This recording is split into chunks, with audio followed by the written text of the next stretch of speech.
have a completely new life. So that is these are the stories that we want to tell today. And you see so many people here eager to tell their stories.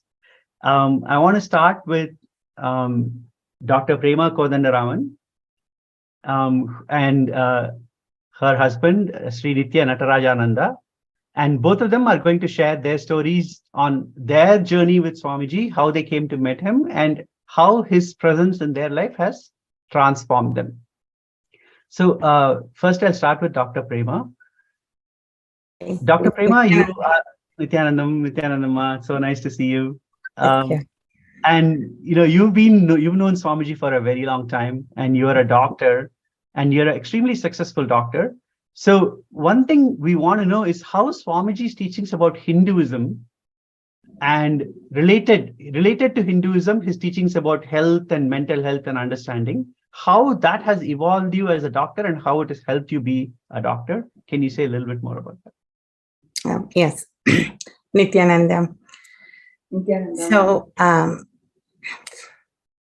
when I went to medical school, fellowship, came to US, did my training and fellowship, almost I spent about 14 years. Mostly I was practicing medicine only with my intellectual learning, like from the books and from the knowledge we gained through our training. But once you get to know Swamiji and doing the programs and listening to him about health and everything, you yourself become a miracle to yourself, like the wisdom inside growing about health and everything. It changed the whole even understanding of health of the people, like understanding like how what's medicine is, like the way you practice, the way you approach, the way the diagnosing, treatment, everything is totally different. And the work, like it becomes so effortless, and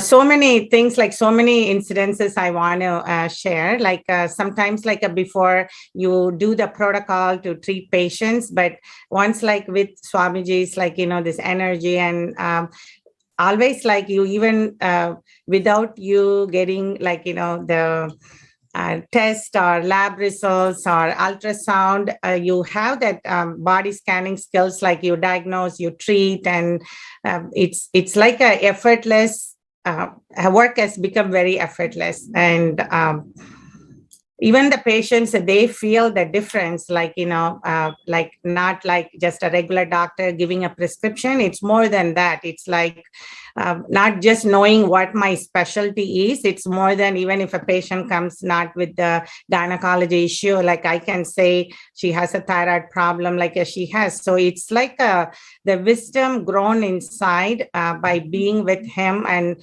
knowing about health. It's not through the training, it's more than what the colleges and the universities teach. So that it's different. Great, Ma. So I know you've been with Swamiji for a very long time. And can you say something about your journey to being a Karta? You're already a Sarvagna Pita Yajaman. Can you say something about how your journey to being a Yajaman and then your journey to being a Karta has enriched your life? How has that changed your life? Yeah. I think each time, like you want to become a Sarvanya Pita, that all the patterns about money, like holding on to it, are insecurities, and what about tomorrow? What about my kids? What about everything? So then the minute I think of Swamiji, I can give anything to him, okay, it's just a small amount of money. Then I always go through that conflict. Once okay, it's let me contribute, and then so once you do it, and as I see that whatever you're giving, as always, Swamiji doesn't need anything from us, but what comes back is more than 10 times or 100 times, or you cannot measure it. So when I wanted to be a Sarvanya Pida, that, how my mind was restricted, my cognition was restricted with the money. Once I get liberated from that, what I'm creating now is 10 times more. And I don't have those. That karma is permanently removed from me.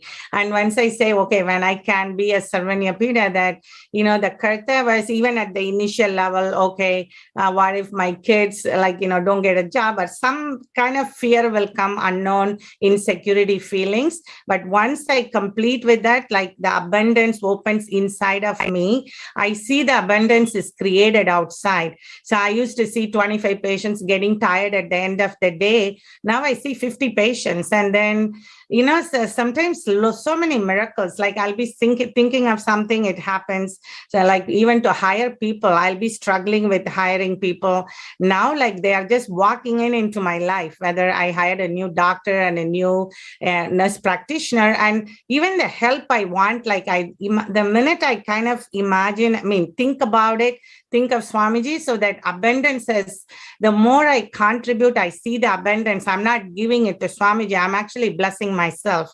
Whatever I was suffering with, I need to this much work to create this much work to do. Now it's like there is no counting, there is no thinking, there is no effort, there is no and then I say, hey, like it's not just Swamiji wants anything from us. He's taking out our own restrictions and our own patterns of restricting wealth, and it's not always hard work to create it.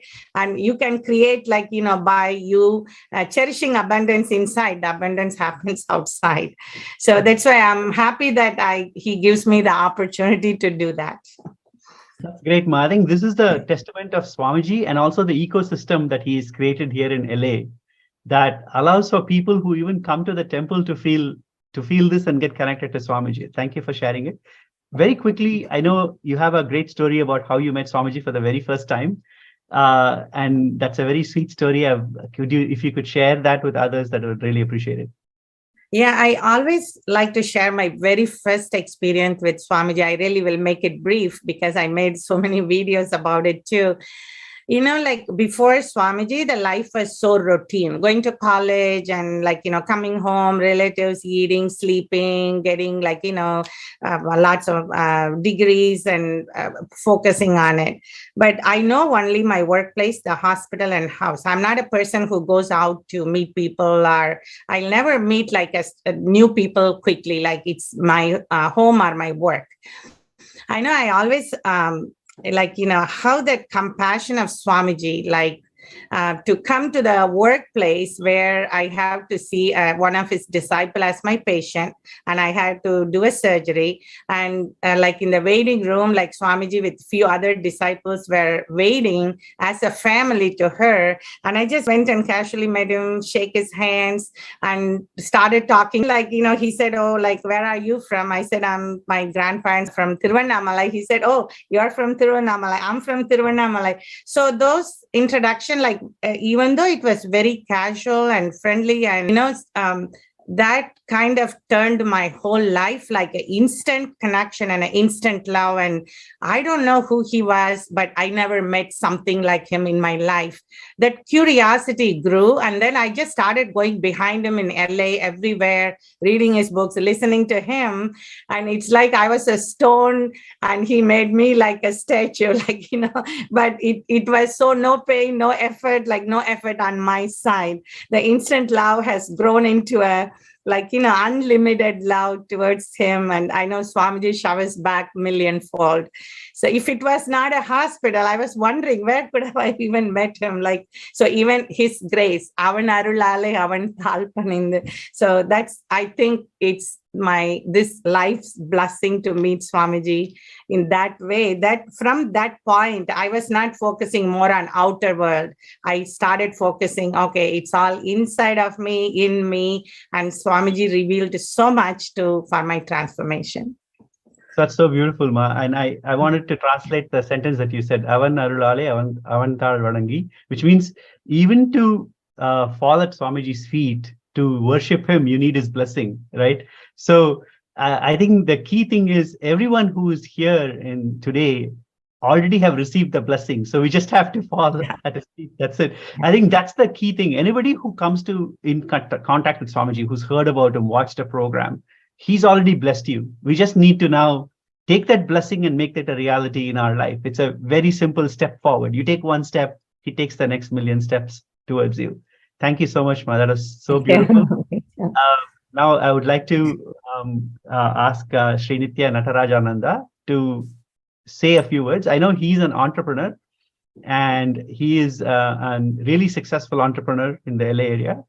And Aya, can you say a little bit about your journey to being an entrepreneur? Maybe we can start with your journey to being a Hindu first, and then we can talk about your journey to being an entrepreneur. If I might add here before Sri Natarajananda starts, he is also the force behind Dr. Prema Kodanraman. While she is the doctor attending to the patients, he is the person who takes care of all the other sundries, all the other aspects of their business and things like that. So together they have a beautiful journey with Swamiji's blessings. Yes. I would definitely say that because of being with Swamiji, we definitely are a force behind each other. I mean, how much he had contributed for me to change also is tremendous. Yes, we've been behind each other, supporting and being part of this beautiful journey with Swamiji. Yes.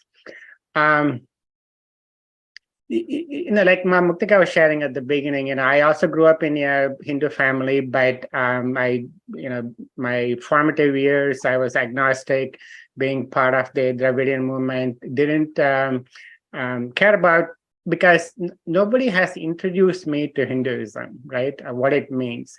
Nobody was there to answer my intrinsic questions about life, spirituality, and more importantly, Hinduism, deity worship, and all that.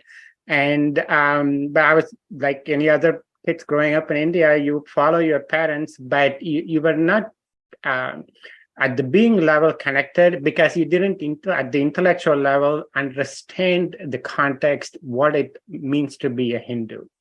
Until I met Swamiji through my Prema meeting him, and then she brought me in. Everything has changed. It actually goes to speak about the importance of Kailasa. If one person like me who grew up in that environment, even though I grew up in India, I was so ignorant, right? It's so important that the Kailasa system has to reach. And everything we could do in our capacity, with our time, talent, and treasure, to ensure that happens is our number one priority in life. Just okay, what does that mean to not only understanding Hinduism, but once I started imbibing his teachings, his cognitions, how I changed all my patterns and started manifesting.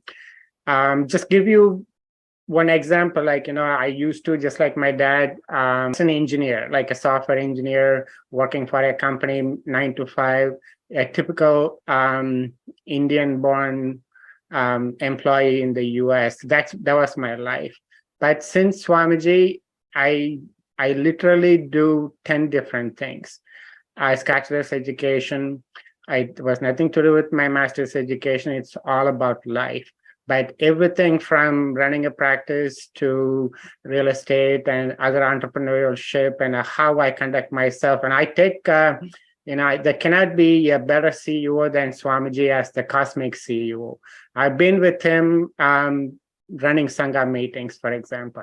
That alone, that from micromanaging to the detail to the macro view of his vision, how he was able to transform that to the people around him, right?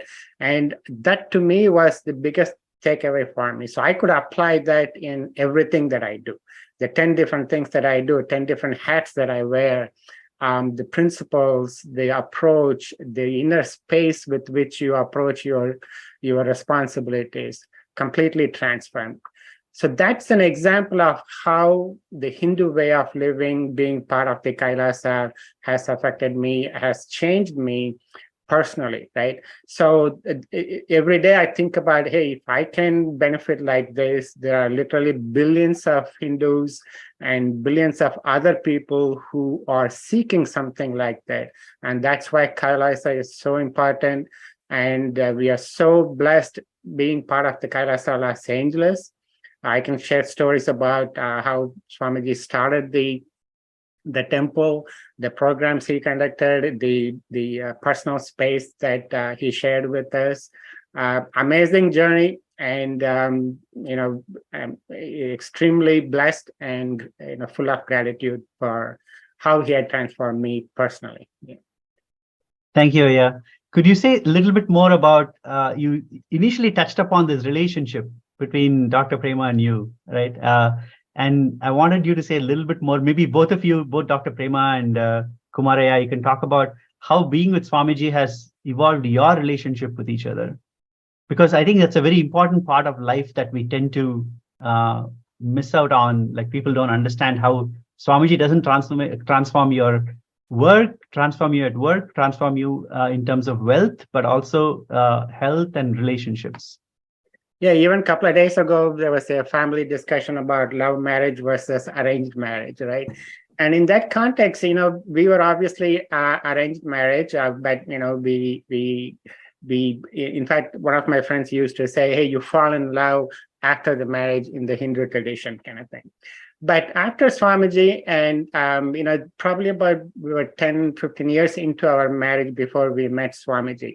And then he transformed in our own way what it meant to be married to each other, like fulfilling each other's desires, eliminating each other's fears, pointing out, in fact, I used to, Swamiji, for example, had taught us about completion all along without for a minute making it, right? It is such a profound way of transforming somebody. And that's how I see our relationship as husband and wife, as parents, transformed. Yes, there will be, like a typical marriage, there will be disagreements, words exchanged and all that. But those, it even to cognize that, hey, when, yes, like Prema was talking about, when you are trying to chisel a deity out of a stone, there will be pain, right? That actually strengthened us, strengthened the relationship, and made us to realize exactly what it means to be married in a Hindu lifestyle. From the way we cook, from the way we deal with our kids, from the way we deal with our outer world responsibilities. It's amazing, natural, organic growth along the way. I mean, I would, I talked to a lot of my friends about, hey, this is, in fact, we watch Sita and Raman almost every day lately, and we take that as an example, how they live the Hindu way of married life. And every one of the Sanatana Hinduism's principle about family, married life, and all that has definitely shaped our own personal life. And I think to add there is, being part of the ecosystem, how that has evolved all this for you, right? Can I say a few things? Yeah. I think before it's unconscious, insensitive, judgment, expectation. Once Swamiji comes, the science of completion. Now it's selfless, loving, no judgment, and accepting. And it's like the completion science helps every family, like dropping our own expectation of, I think Swamiji's earliest video will say like, oh, you don't cut the other person for your expectation. It'll have pain and bleeding. But you are, by being sensitive, loving, you accept as it is. And then there is a flowering of like understanding and loving, but no expectation, no attachment, nothing. It's just pure love and helping their journey. And it's also living together and understanding that each one is there for their own purpose and own life, and understanding life as a bigger, not in a selfish way of, but in a bigger thing. And then usually even with my daughters, with my everything is has changed, and it's all Swamiji's blessing, the signs of completion.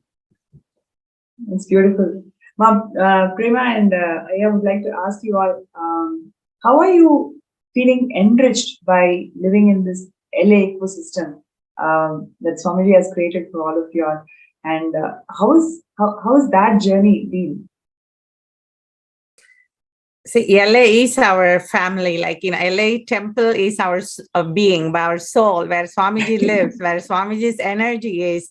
I think like I feel all our LA Sangha is more than anyone else. It's like a cosmic family. And no matter what, like you are in the outer world, what you feel sometimes, like, you go back to temple, it's like an instant charger, like instant enthusiasm. Like, you can't even compare. To be very lucky to be in LA and to be part of our temple, and to LA is like, gave us a lot of miracles, to meet Swamiji, to be seeing him physically for a long time, and then to be part of our temple. And we have the great, like, the Mahant and Sri Mahant and like all our devotees, like, it's such a beautiful ambience, like Vata Varna for us to continue to live Swamiji's tattvas. Beautiful, Ma. One thing I want- would you like to share your experiences and how are you feeling empowered by living in the ecosystem that Swamiji has created? Actually, being part of the LA Kailasa over the years, it extended my, what I previously talked about, taking ownership of something and taking it to completion, no matter, whatever failures that comes along the way. That the enrichment that happens inside myself to take on tasks that you wouldn't even dream about taking on before. The renovation to when we install the new deities, how we were able to manifest so many things. It's just like 0.5% of what Swamiji did when he initially started the temple.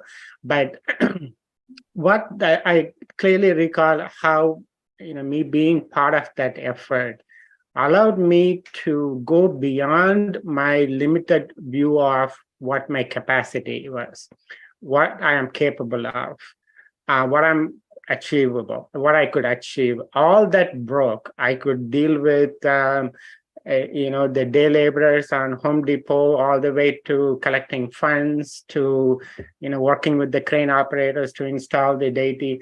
It's an amazing transformation within myself, and I see that every day. So every time we go there, you walk in the door, you feel like, hey, I'm home again, kind of thing. So that's the kind of Vadavarana that temple carries. That's beautiful. Yeah, I remember, like, in LA, I met Swamiji like a teenager. Like he came in and like very easy, and how he put all his time, energy so close with devotees. I have so many doctor friends, they share that he visited their house, and like many people in Arcadia and Pasadena. And also like how in Duarte, the ashram, we all will go, like Swamiji very casually do rituals there, homa there, and just you can see him close by. And like, even Puja Divya, that when Swamiji is at temple, they will go 10 times to get his hugging.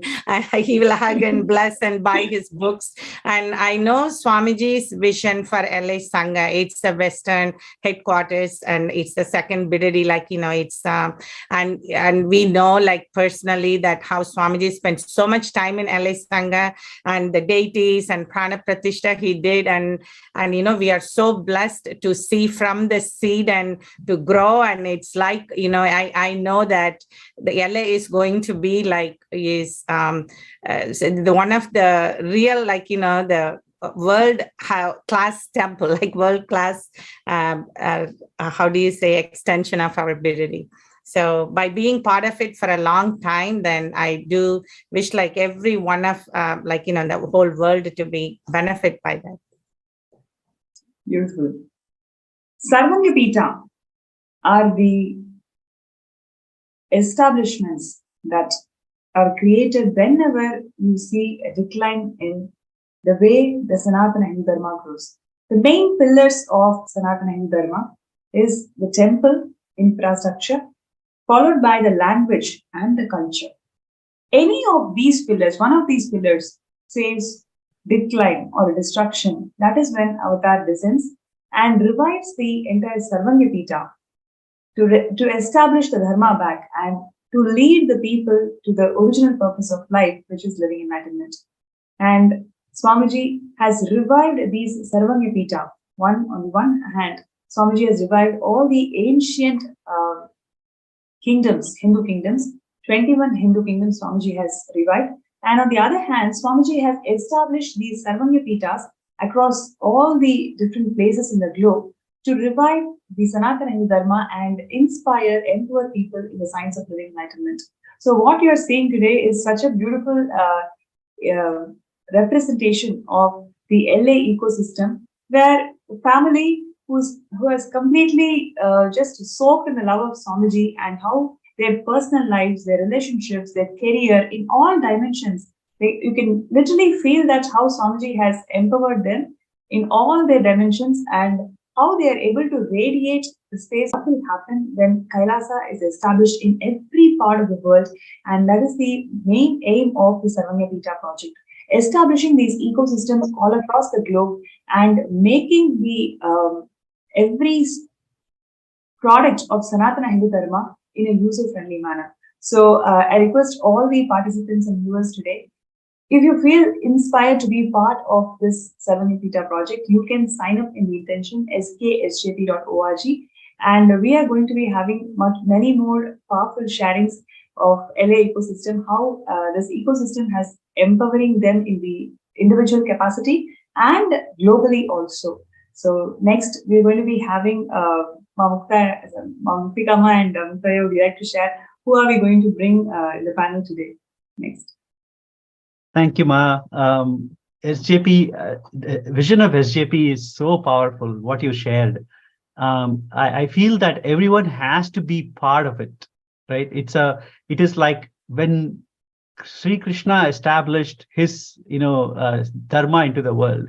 There are people who stood with him, there are people who stood against him, and then there are people who stood neutral, right? Today, who do we remember? We remember the people who stood for him. And the people who stood against him, we remember, but not for good reasons. And the people who stood neutral, we don't remember them at all, right? So I think those who stand with Swamiji today and become part of SJP, support his SJPs, support Kailasa worldwide, are going to be remembered as pioneers of the new world, of this world where love, it becomes the operating system. The oneness becomes the operating system. So I feel that everybody who has any opportunity to even start today by saying, okay, I'm going to start with $5, $10, whatever you want to start with, right? It's like starting with it today to support Sri Kailasa, becoming an SJP is the best step forward. So one thing I want to do now is we will show a small video. Now that we heard a little bit about LA temple and the Kailasa LA ecosystem, let's watch a short video about Kailasa LA.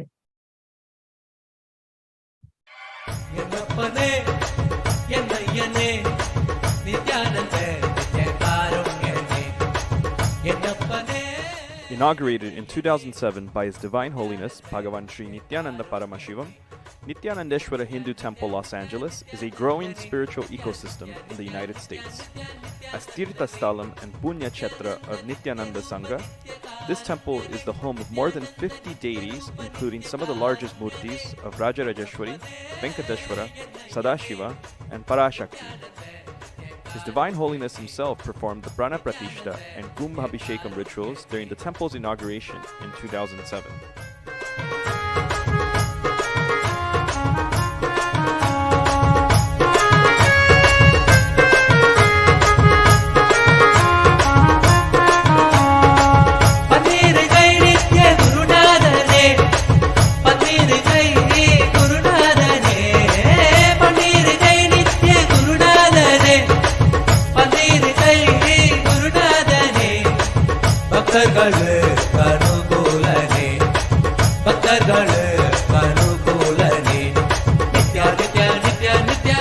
With the blessings of His Divine Holiness, the LA Sangha has continued to maintain the temple rituals for the past 12 years, including offering daily Abhishekam to Sri Nithyananda.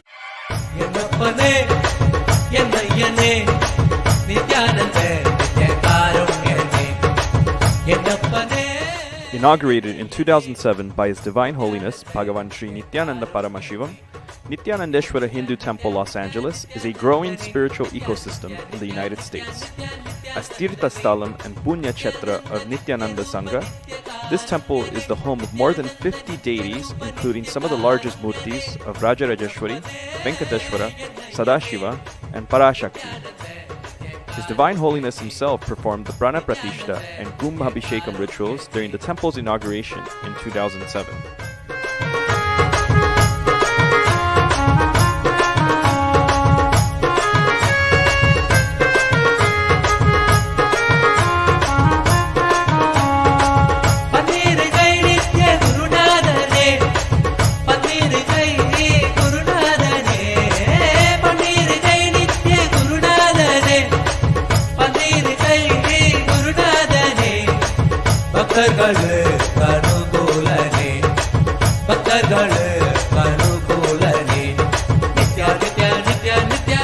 With the blessings of His Divine Holiness, the LA Sangha has continued to maintain the temple rituals for the past 12 years, including offering daily Abhishekam to Sri Nithyanandeshwara Paramashiva Linga, observing major Hindu festivals such as Mahashivaratri, Kartigai Deepam, Navaratri, Diwali, and many more, while also performing homas and other services typically offered in Hindu temples.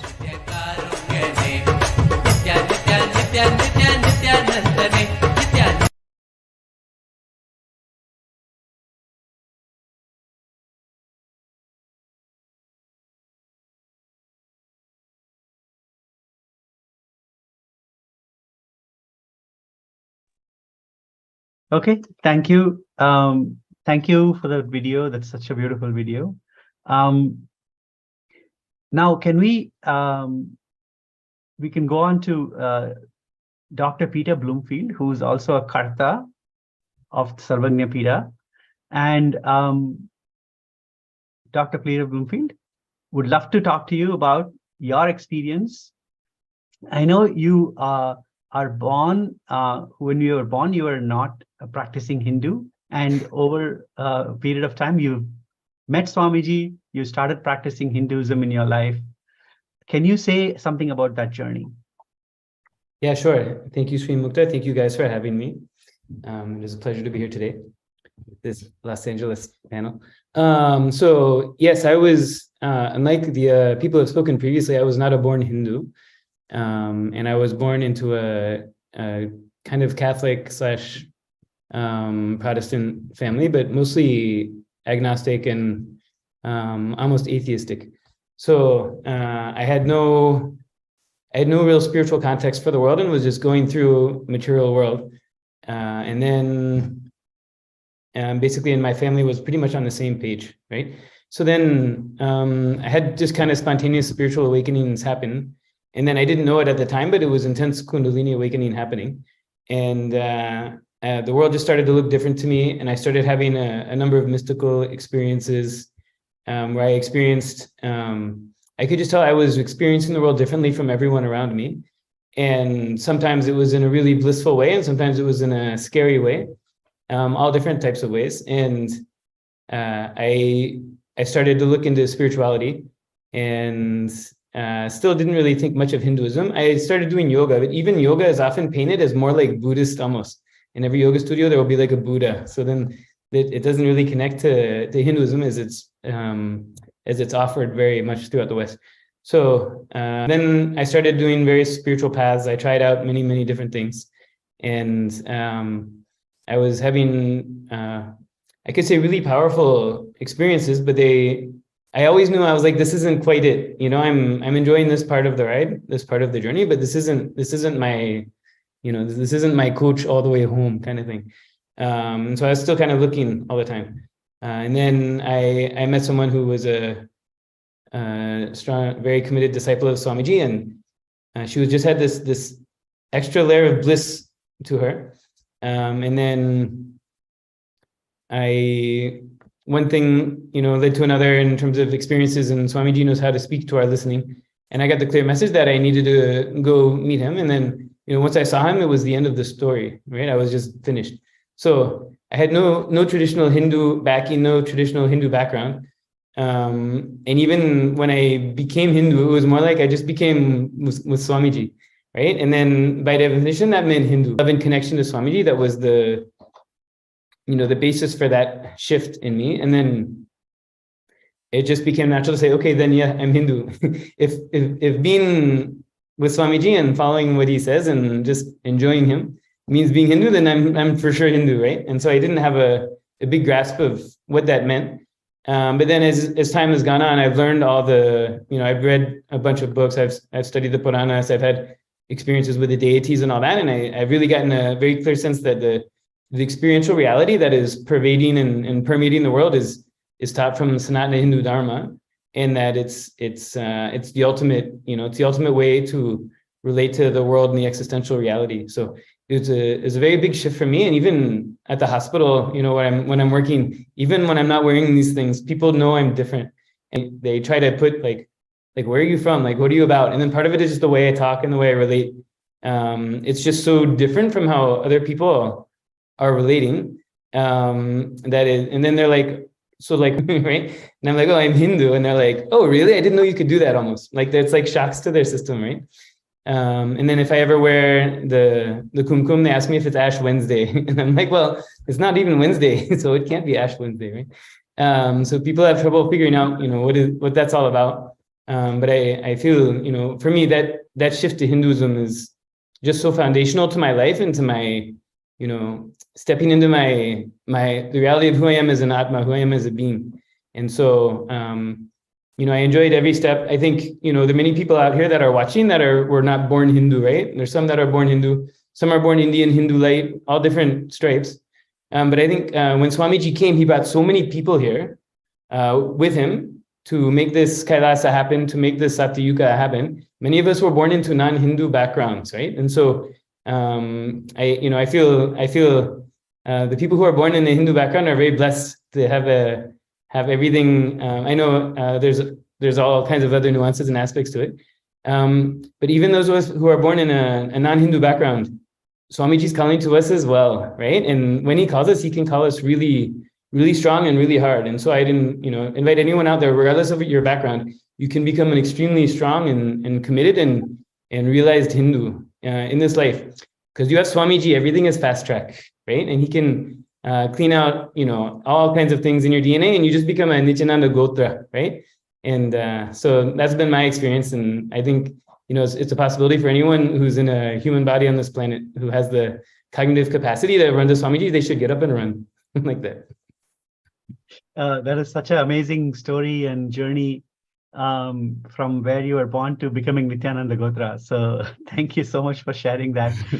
I want to ask you, you're on your journey, you're now a Karta, and that's a beautiful journey. And can you say a little bit more about how your journey to being a Karta has evolved you and, grown you to this level? Yeah, sure. And I'll say, everyone comes from a different wealth background. Yajaman is a big thing. Like for me, that was a huge leap. I could do that. There are a lot of people in the world who have a net worth of, and if they put everything into it, right? So that's one who can become a Karta, right? Not many people are sitting around on $1 million US, even with inflation and all that. Still, it's a very big sum. So even just to become a Karta, there's a vanishing number of people who can comfortably do that, right? Very small number, and then still a very small number of people who can do it if they put all their chips there, right? And most people, if they put all their chips there, they cannot become a Karta anyway, because not that many people have that many chips, right? So to be a Yajaman, I just had to put all my chips in and say, okay, fine, let's see what happens, right? But then to become a Karta took something else, right? And I didn't have a strong cognition that I should become a Karta, but I knew I wasn't done with Swamiji, and I'll do whatever he wants and whatever it takes and all that. I'll just do it. And so I got the the combination of a logical investment that I think should make sense logically. And then Swamiji had mentioned in a little bit tangentially in a satsang, and whenever it's something like that, I like take note and write it down. Oh, Swamiji gives blessings for this. Okay, good. And then I had a direct darshan of a deity, right? All saying the same thing. And so I said, okay, fine. Whatever chips I have left and have, because once you become a yajaman, you'll get more chips given to you, right? So you just naturally will come into more wealth. So I took all that and I'm like, okay, fine. I'm get it from all sides, logically, cosmologically, everything. I'll just put all this into this. And then boom, suddenly like, oh, I can become a karta. And at the time when I could become a karta, or when it was time, I could have become, I had more than was needed, right? And then I had when it was time to give, I was reluctant to give, and I watched as it start to melt away. And just in time, I was like, okay, take, put it. That's good. So that was a whole other thing. But and I can't say it was an easy and smooth internal process. I'm laughing about it now, but at the time it was very different. But by through that process, the whole attachment to money and the whole drama around money just gets melted. So now I know, like, someone could say, what is your wealth? Like, how much is in your bank account or whatever? And I'm like, I have this much, it's fine. But I just know the whole system is cleaned out. I just know whatever I need, it'll just come. And it's kind of like fun to watch. So like last program, I was sort of invited to declare for Ishvara, right? Ishvara is the next level after Karta. And I was like, okay, fine, I'll do it. Because no problem, because then whatever, I'll just line up with Swamiji and somehow it'll make it happen. And I get to kind of sit back and watch it. Because for anyone out there, most of us have money issues, right? Most of us are born with intense fear around money and all that. When you line up with Swamiji and you promise it to Swamiji, then it just has to come through, right? It'll come through for that reason. And then when you give it, all the things just get cleaned out. And then you just know you can manifest as much money as you need, and the whole money becomes no drama. So it's like the best way it's so counterintuitive to the Scrooge McDuck mind, but like the best way to have no fear about money is just give it away. Then suddenly you're like, okay, it's just there. I have nothing to worry. Actually, I'd like to add to what you're saying, Peter. Swamiji recently shared that there's not a single person in this world who became bankrupt by giving. Only when you spend, you may become bankrupt, but when you give, you're only showered, right? When you were sharing your journey, it just reminded me of what Swamiji has told. Like, you became a Sarvangipita Yajaman, then you started your steps. If I'm correct in understanding what you said, you started your steps, and over a short amount of time, you actually manifested the money that's required for Sarvangipita Karta, and maybe even more than what you required. And you went through that internal process of, dropping all the insecurities and fear, whatever is stopping you in this journey, dropping all of that, and jumped it to become a Sarvangipita Karta, and now you're working for Pitadishwar. That's like a quantum jump, right? Like literally how Swamiji is giving that shifts and breakthrough within each and every person. Even from the space of giving, you're only showered more and more and more. Yeah, absolutely. And it's funny, people who win the lottery, they usually end up like bankrupt and depressed, right? Because they get this money they didn't earn, and then they spend it all, and then they just feel miserable, right?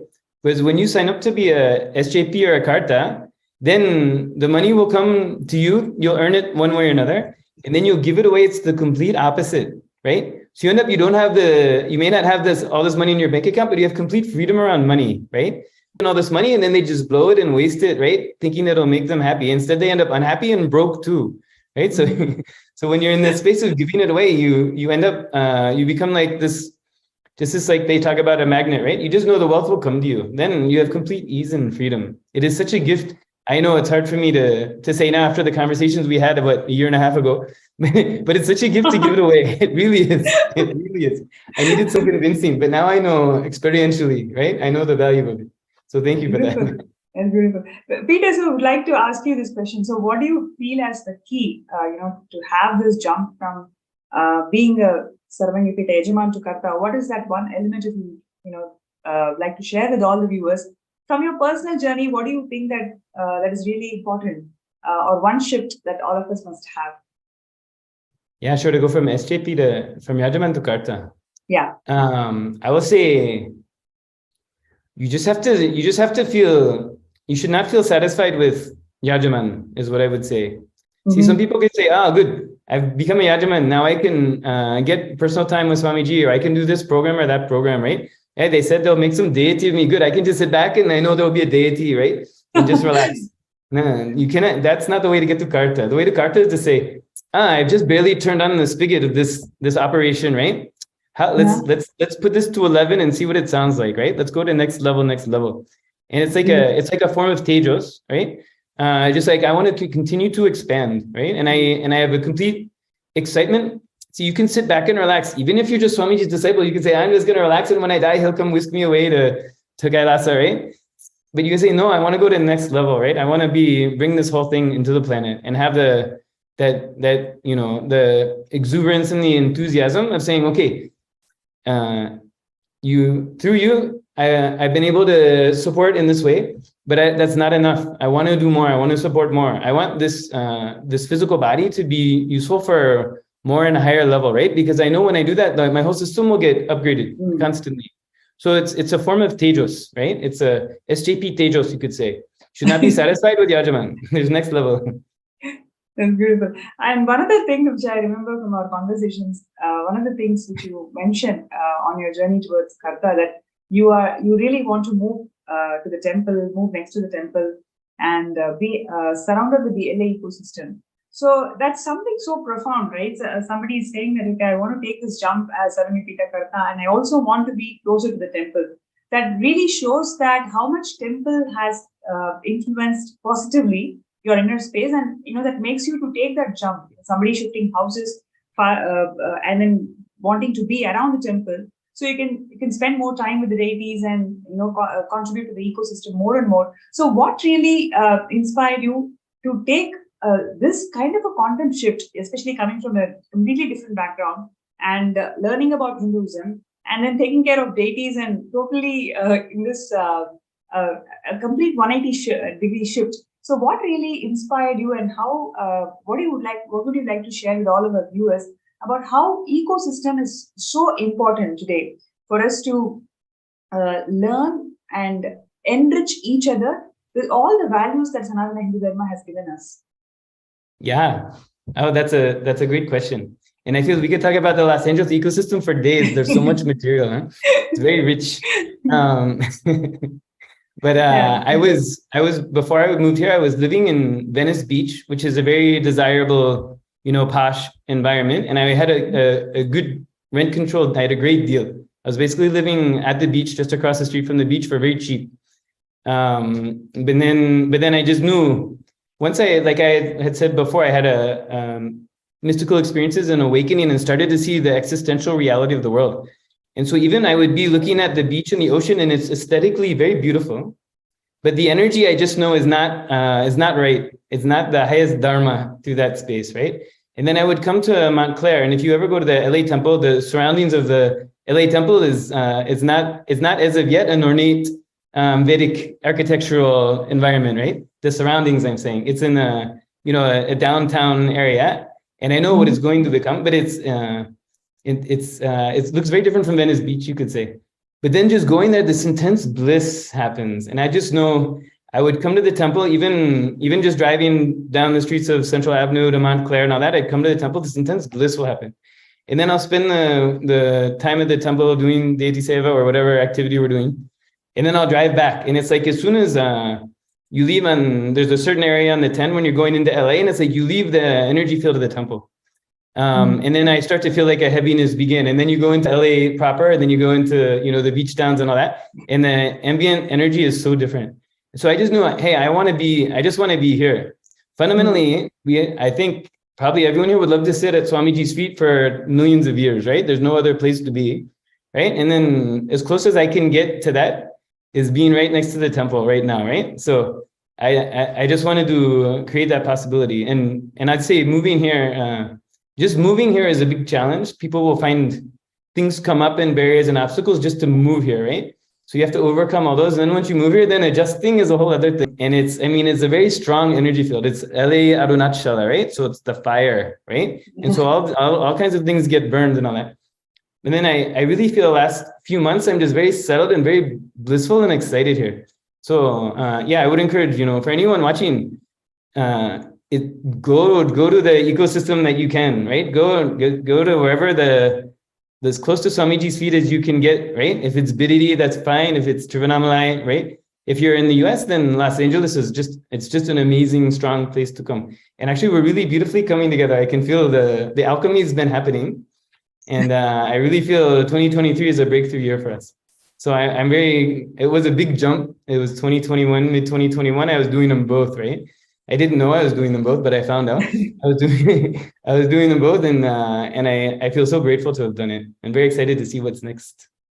That's beautiful, Peter. And see, one of the things that really struck me when Peter was sharing is how the ecosystem supports that spiritual journey, right? Though there are so many places in and around LA, when he moves towards the temple, he's able to feel himself so centered. And that is exactly what Swamiji is doing by establishing these Kailasas all around the world. The impact that Swamiji is giving by these Kailasa ecosystem, it happens in all three levels, whether it is an individual level or at an ecosystem level or at a national or global level. So every single contribution towards the Savanyapita is actually towards establishing all these Kailasas around the world. So would like to invite all the participants and viewers, if you're feeling inspired that, yes, this is a beautiful thing that's happening in the world, when the world is facing so many issues out there, we don't have proper solutions for mental health even till today. We don't have solutions for hunger. We don't have solutions for so many other. He is resolving all of these issues by providing authentic solutions from Sanatana Hindu Dharma. And these ecosystems serves as epicenter where these solutions gets implemented in a personal level and as a community level. So by supporting Savanyapita, you are supporting beautiful, blissful ecosystems around the world. So I request all the viewers out there to go ahead and sign up in the link that's being projected, sksjp.org/contribute. And there are many more such beautiful sharings that is awaited in the segment. We'll just take a few minutes break for all the participants and viewers to sign up in sksjp.org/contribute.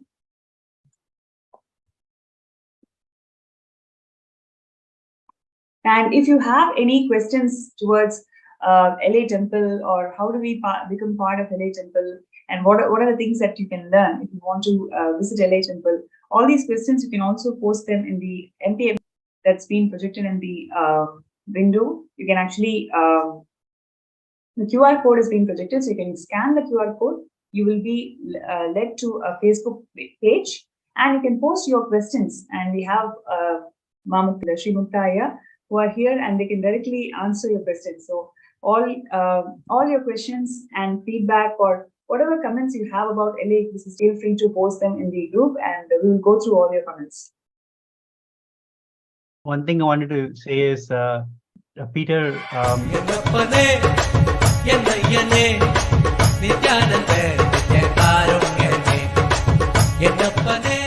Inaugurated in 2007 by His Divine Holiness Bhagavan Sri Nithyananda Paramashivam, Nithyanandeshwara Hindu Temple, Los Angeles is a growing spiritual ecosystem in the United States. As Tirthasthal Punya Kshetra of Nithyananda Sangha, more than 50 deities, including some of the largest murtis of Rajarajeshwari, Venkateshiva, and Parashakti. His Divine Holiness himself performed the Prana Pratishta and Kumbhabhishekam rituals during the temple's inauguration in 2007.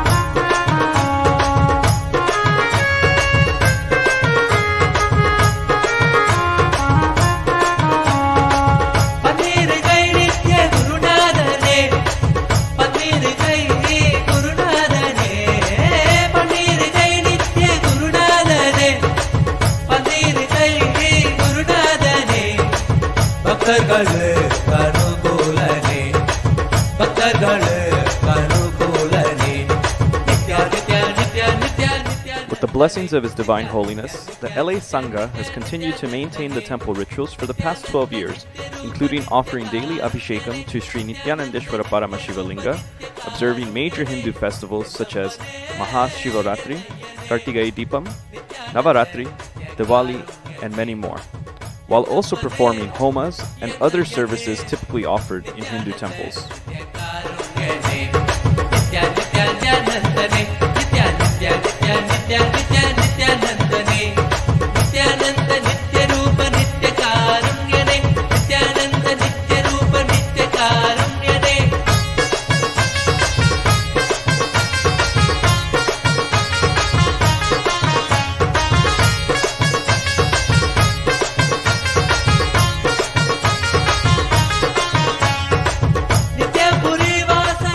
The temple also hosts a variety of events throughout the year that contribute towards the enlightenment ecosystem.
As the spiritual ecosystem in Los Angeles continues to grow, we invite everyone to experience the temple space and connect with the divine by sitting for daily satsang, pada puja, power manifestation, or by being a part of the various programs and classes offered by the temple throughout the year.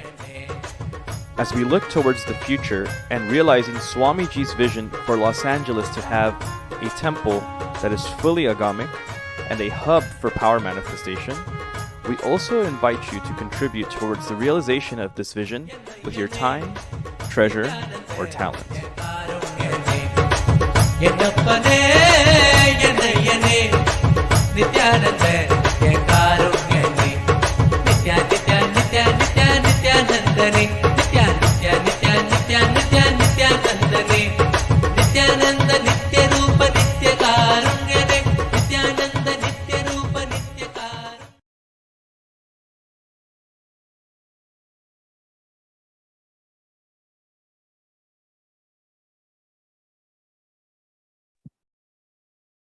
Yes, that's really a beautiful video. Like, just you can just feel the energy and the celebrations that happens in the LA ecosystem.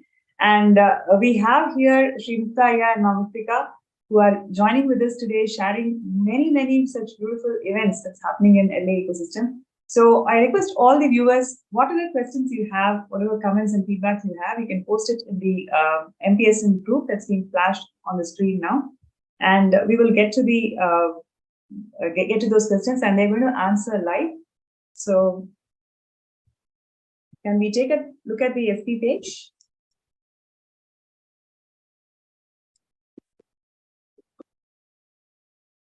So while we are taking a few minutes to go to the FB page, I have a question to both of you. I mean, how has it been the journey, the whole journey of being with Swamiji for more than a decade? In 2 lines, if you would like to summarize as a couple, what would you like to share with us? Isn't that one of the most toughest things to do, summarizing in 2 lines? It's a journey of lifetimes. Somebody asked me, what have I gotten? I think I have achieved my connection with the cosmos by being with Swamiji, and having the cosmos, Swamiji himself, as the center of our relationship has made the relationship even better, even tighter. So I think it is having Swamiji in your life is the ultimate thing. I can tell you so many stories where there are certain moments where you need his teaching the most, and he is right there to deliver them. You're sitting there with him and he tells you some truth that transforms you tremendously. I know we don't have much time, but we want to tell one story where we were both with Swamiji on our journey to Kailash. We were actually in Nepal, and we had stopped there for a few days. This was which year, Aya? Sorry if I may. 2011. Okay, 2011. Yes, got it.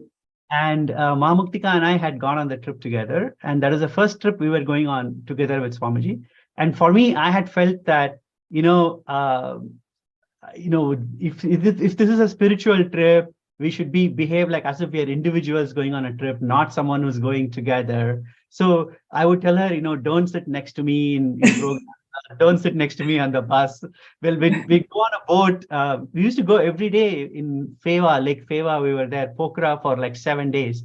Every day we would all go to do Pada Puja together with Swamiji sitting right in front. Then we would go to the lake and Swamiji would get on a boat. He hired 10 boats. We all would get into the boat. We'll go to the middle of the lake, spend time with him. He would chat with all of us and we come back. So I would tell her, no, don't sit on my boat. Go sit on some other boat. Things like that. It was very, very bad in that moment that I was doing that. So I'd let her tell the rest of the story. Okay, I didn't expect this.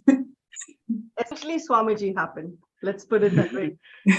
But he could say, he obviously sensed that that's not how I perceived a spiritual journey, right?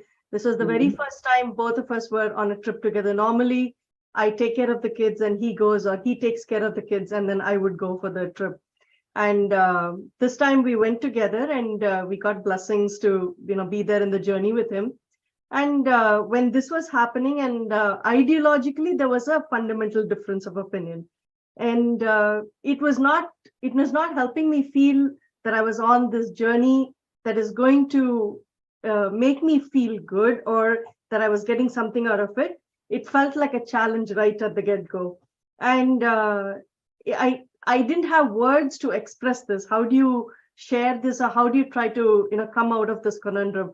And during one of the meditations that we were doing in front of Swamiji, he was putting us through meditations. And at that time, towards the end, there is a part of gratitude. And in that part, I just had tears pouring down because it was so overwhelming that I just couldn't take it. I said, Swamiji, can you do something to help? I don't know what to do in this situation. So when we stepped into the boats, I was sitting and contemplating and sitting quietly. And then suddenly we hear this sound. Somebody is calling out and saying, hey, the boat from Seattle, make sure the boat comes to Swamiji's boat. And at that time we were in Seattle. And so we went close by and, I was craning my neck backwards to see, where Swamiji was. And then once we got closer, he was sitting, I still remember how Swamiji was sitting on the boat, and, he had his hand, under his chin and he was looking outside. He was looking at everybody. He was looking at the entire space. And then, he said, at that time, my name was, Paramatmika. And so he said, Ma, you've been looking for me for so long. Come on, tell me what it is. The first thing that actually struck me at the time is, how long is he saying I was looking for him, right? Is it now? Is it in the past lifetimes? The first thing that struck was, oh my God, how long have I been looking for him? And then the second thing I shared immediately, I didn't need another invitation. And I shared the situation that was happening. And I said, look, Swamiji, I feel when you're on a journey together, you're supporting each other whole process. But Shimukta thinks that he has to do his own thing and I do my own. I remember exactly what she said. Okay. I remember word for word. Basically, she said, is spirituality a journey of aloneness? That's what she asked. Is spirituality a journey or? Of aloneness. Okay. Swamiji said, look, the very last step of enlightenment, even I cannot come with you. You have to walk on your own. That last step you have to take on your own.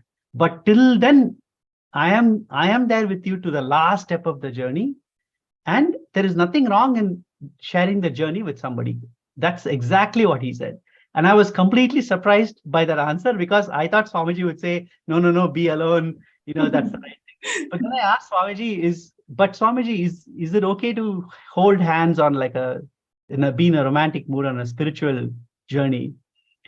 Then he turned to me, looked right in my eyes, and he said, is your spirituality so fragile that it'll break by holding hands? And such an amazing question that he asked, and it was completely broke my idea of what being spiritual is, what life is.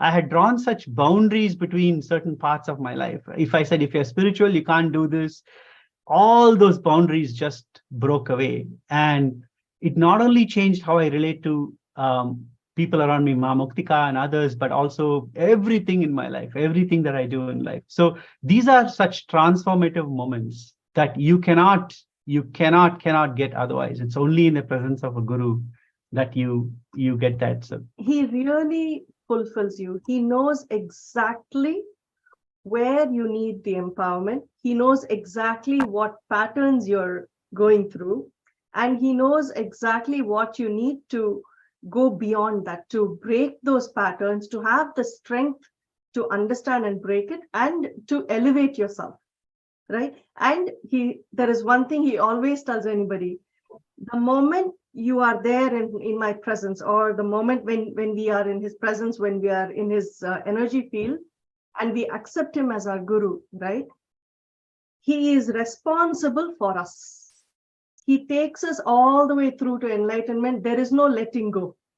His hand is always outstretched. It is just us holding on to his hand and saying, Swamiji, lead us. And that space is so powerful. And I think one thing I've seen, we don't worry once we come to Swamiji.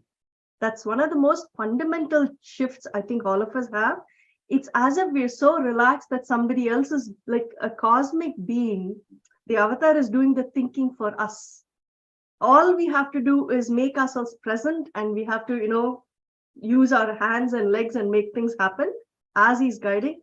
And it's such a blissful process. I don't think we've worried much about our kids. We've not worried about anything much, It's a journey. And as and when our patterns come, or as and when there are impossibilities, he shows us how to overcome. He shows us how to get into the right space, what cognitions to think through, how to, become more mature in our understandings. So that's the beauty of the journey so far. Yeah, I just want to summarize it with one sentence. Normally Swamiji says, people think that I'll take care of my family, Swamiji will take care of Sangha and Hinduism. He says it's the other way around. If you take care of the Sangha by supporting, like being as SJP, like that, then I will take care of your family. And what I feel is he can take care of us and my family much better than I can. So that's what Ma Muktika means by saying we don't worry anymore. I don't worry about my family anymore. All I worry about, hey, how can we do Swamiji's work better? How can we support the Sangha better? And everything else is taken care of. So that is a long answer to the two lines. But truly, it was so beautiful, the experience that you guys shared, and the two punchlines that Swamiji shared. I mean, it is so apt, so precise, not one word extra, not one word less, but it can bring that lifetimes of transformation. Like, so powerful what you guys shared here, really. And with the same spirit, would like to call out for all the people and all the participants and viewers out there. What Swamiji is doing to the world is something so profound. Each and every being, the whole Kailasa, what we have today, is formed by Swamiji's intense hard work and extreme compassion and love for humanity. Like what Muktaya and Muktika Ma shared today as their personal journey and their transformation. Like this, Swamiji has transformed and given a personal impact to so many thousands of people. And it is not just an individual level, the whole impact lands in community, as a community, through this ecosystems in Sarvanyapita. So when you become part of Sarvanyapita, you are part of this change that Swamiji wants to bring in the entire world. So if you feel inspired and if that, yes, this is something which you want to do in your life, be part of this change and bring that happiness, true happiness in the world, sign up in the sksjp.org/contribute. And now we can get into the next segment of this show today. Aya, who are we having in the show next? Thank you, Ma. One thing that you said before we went with the previous, after Dr. Peter had spoken, you talked about how Swamiji is transforming so many different aspects of this world. Yes. One aspect that is very important is youth. And the contribution Swamiji has made to youth, how young people can step up and to the next level. One thing I always think is how would it have been different in my life if I had met Swamiji when I was much younger, right? And so I look at the youth of today who are connected with Swamiji, and I envy them because they have had exposure to him such a young age. I want to invite two people, Alejandra Ruiz, and then Suhas, who are a very core part of the volunteer group here, who are doing an amazing job. I want to start with Alejandra. I know you are a great volunteer here and very close devotee of Swamiji. But again, just like Dr. Peter before, you are not born as a Hindu. You became a Hindu in your life. So tell me a little bit about that transformation towards Hinduism and how you met Swamiji and how you came to be a Hindu, what it means in your life. And thank you so much for having me. So as mentioned, I'm not a born Hindu. I grew up in a more Sikh background, and I didn't really have a good sense about religion or spirituality at all. I didn't really know what it meant to really connect with God, but I knew in my heart that was something that I was always looking for. It had gotten to a point where I was seeking for that. I was seeking to fully understand what does it mean to be with God, connect with God, and how to bridge that connection. And so it took a little bit of a time for me to figure that out. And it unfortunately had to lead through me going through a deep depression. So I had gone through and not knowing what was the purpose of my life, even questioning the purpose of why am I even here living? And so that deep depression also brought a lot of anxiety to my life. So I was living with a lot of anxiety. Every day I would wake up almost like super nauseous, to the point where I was always like throwing up in the morning due to anxiety. And so I was realizing that I didn't want to live that way anymore. I was tired of having that suffering, that anxiety, that depression, and I wanted something more from my life. So I started to learn about meditation. And so I wanted to learn how to meditate so that I can calm that anxiety. And so through Ezekiel, my now husband, he was teaching me how to meditate. And so through that process, he was talking to me about Swamiji, and he did showed me his videos about completion. And so through that process, I felt really connected with Swamiji. And so I didn't know who he was or what he was about or anything, but whenever I would see his videos, I just felt really connected to him, and I would just start weeping. My eyes, I would just cry and cry and cry. I used to watch a lot of oneness capsules. I didn't even know what that was or what it was for, but I used to just watch him, and I used to really like them, and I would just cry there. And it was just such a beautiful experience and just an instant connection. And so through that experience, I realized I wanted to explore more about Hinduism and what it was about and how I can get more connected. And so at that time I was living in Oregon, which is about 1,000 miles from where we are now, right? Near Montclair. And so I was in Oregon and got to do the Paramashivam level 2 online. And so after that, my whole world changed after that. I feel like I finally realized what it means to connect with God, Paramashiva, right? And to feel that oneness experience. And my life was different after that. Now I was like understanding that I wanted to center my life solely around this. So spirituality became the main pillar in my life that I knew I needed to strengthen. And so through that experience, I recognized that I needed to move closer to the temple and get as involved as possible in the spiritual community. And so the jump, right? It was scary for me. I didn't have a job lined up. I didn't have anything. So I didn't know what I was going to do, where I was going to live. But I decided to do it anyways. So I moved out here, and it did take me like a couple months to find a job.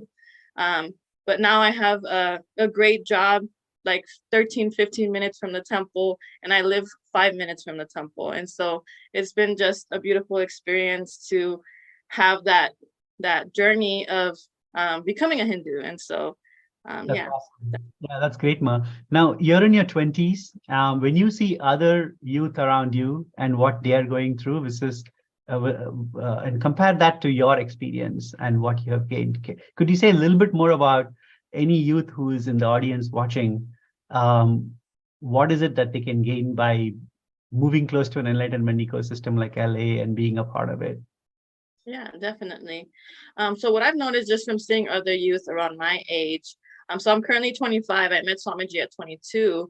Most people around my age, I've noticed that what they're going through now is what I was going through before, right? Which is that anxiety, depression, feeling like they have no purpose, not understanding why they're here, and just feeling lost. And so through connecting with Swamiji and through the enlightenment experience and the ecosystem here at LA, it just brings so much bliss to your life, and it gives you a self, and have people to accept you for who you really are, and feel that unconditional love from Swamiji, because that's the first time I've ever experienced true unconditional love is through Swamiji. And so that's what most of us are wanting and lacking in our life. And so if the youth can just open themselves up to that experience, I know they won't regret it, because I definitely did not. And I know life is just for expansion, right? And I've seen it in my own personal life, how I've been able to expand, even within the temple, being able to volunteer. I'm almost at the temple, I think, almost every day. And so just getting to be part of this community has brought so much bliss to my life. That's so awesome. Thank you, Can I Ma. ask a question to Ma Alejandra? Yeah. Yeah. So, Ma Alejandra, I wanted to ask, given the powerful experiences that you have been having the last few years as you've traversed your journey, how do you feel you are able to take this to the youth out there, right? Just like how you were sharing, they're looking for support, who are looking for help, who need some way in which something grounds them as they find their purpose in life, right? So how do you feel you would like to take it across to the youth, or what kind of support do you see happening in the ecosystems that Swamiji has evolved that will support you in this journey?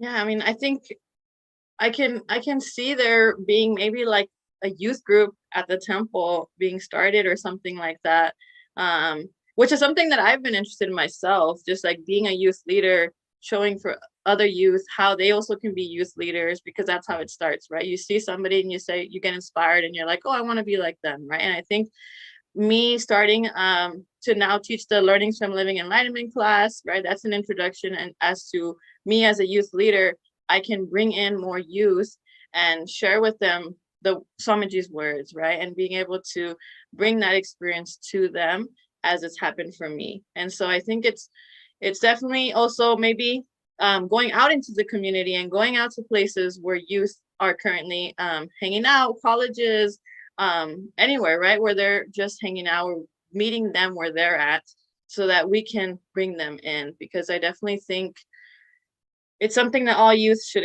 experience, because it's definitely not a good feeling, that lost feeling, right? It's not a good feeling. So I know how that is, and I think it's great to have that connection with Swamiji. That's amazing. Thank you, Ma. Thank you, Alejandra. Now we'll bring in Suhas. Suhas, so I wanted to ask you a question. So I know that when you were, Suhas is our son. So when he grew up with Swamiji, and of course he came with us to a lot of different programs, starting from a very young age. Suhas, can you say a little bit about how you came with us to the programs, but then you discovered Swamiji yourself? So, and that journey on discovering Swamiji, and what does it mean to you as a youth? Can you say a little bit more about that? Yeah, definitely. So I met Swamiji when I was 9 years old, back in Seattle. Man, that was a long time ago, actually. He came to our house, and we met him. And I was kind of in that stage where I didn't know what was going on. Like we didn't even go to temples really before then. It was kind of just like we have. It's very common among Indians to have like a closet with the deities and stuff like that. So that was the extent of Hinduism that I knew.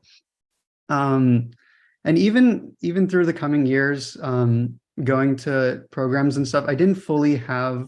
I kind of got like a small understanding of maybe like ego or something like that, but I didn't fully have the context of what benefit I was getting. But the thing is that I realized a lot later is that Swamiji he kind of always had his arm around me, so to speak, right? He never let anything hurt me. Like it's only what I could maybe like see, like he had his arm around me, but I could see over his arm and maybe I could see something. And that's what bothered me. That's all the kind of agitation I had in life. But he was always kind of like protecting me, being like, when you're ready, this is ready. This is here for you. And I'll protect you until, even when you have it, I'll still protect you. And that's kind of the feeling that I have with Swamiji. So like, I would go to programs, and even like the power manifestation stuff in the programs. I've seen some pretty amazing stuff actually in these programs, but I always thought like, oh, it's not really for me, in the sense like I wouldn't be able to do that. That's kind of like for someone better. But the thing is, in the past few years actually is when I got more and more connected to Swamiji, and more connected to the temple actually. And I started coming recently, maybe in the past 2 months, I've been coming and helping at the temple.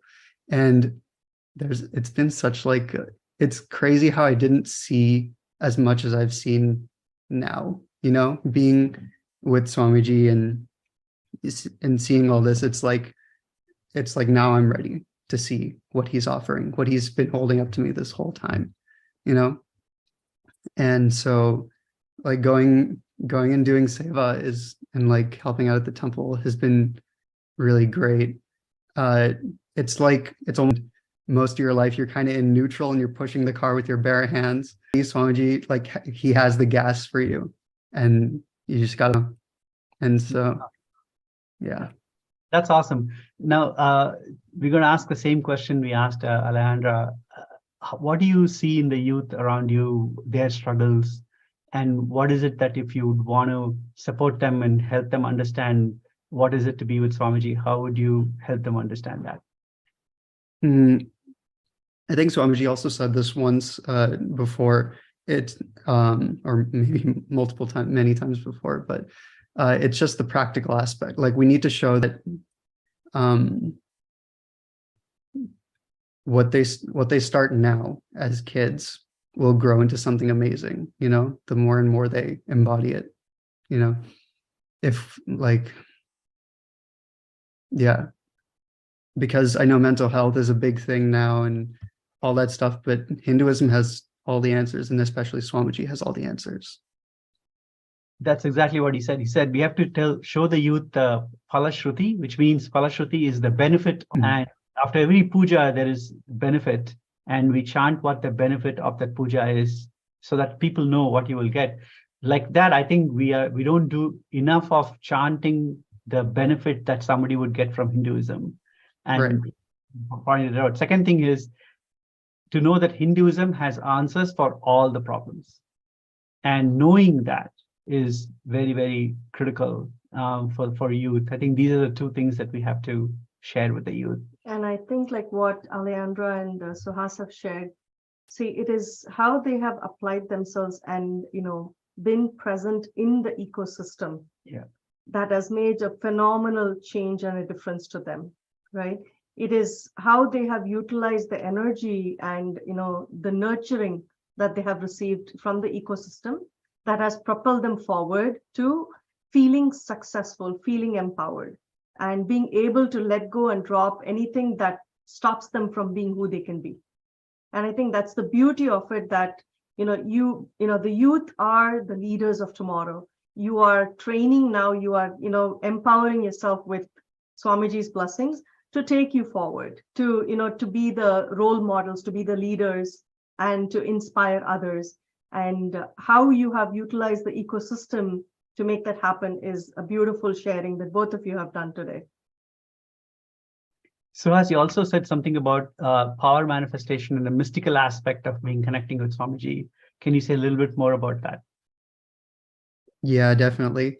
Actually, a really good experience I've had is the Nithyanandeshwara, Nithyanandeshwari deities at the Los Angeles temple. I got the amazing privilege to do Abhishekam to them, like I think a couple of weeks ago.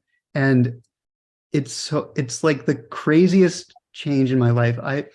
I generally don't have choose to use my willpower a lot, but immediately after that, I started doing all sorts of stuff, like if I want to, I'll pick up my guitar and try to learn. And, I always just have this more of a vigor for everything, You also And- said something about if you think something, it kind of comes true. Oh yeah. It's a little bit bizarre, but the more and more I do stuff, and the more I'm around if I'm in Swamiji sessions or something, the more I think things, the more they'll start to happen, and the more I say things, they'll start to happen. And I noticed turmeric has been manifesting on my face, even if I'm nowhere near turmeric. If I'm doing something for Swamiji, it'll just go just appear out of nowhere. It's honestly so amazing. That's amazing. And I know even Ma Muktika has been saying that all she has to do is think of something, think of talking to someone or meeting somebody or wanting something, and it would immediately manifest in her life.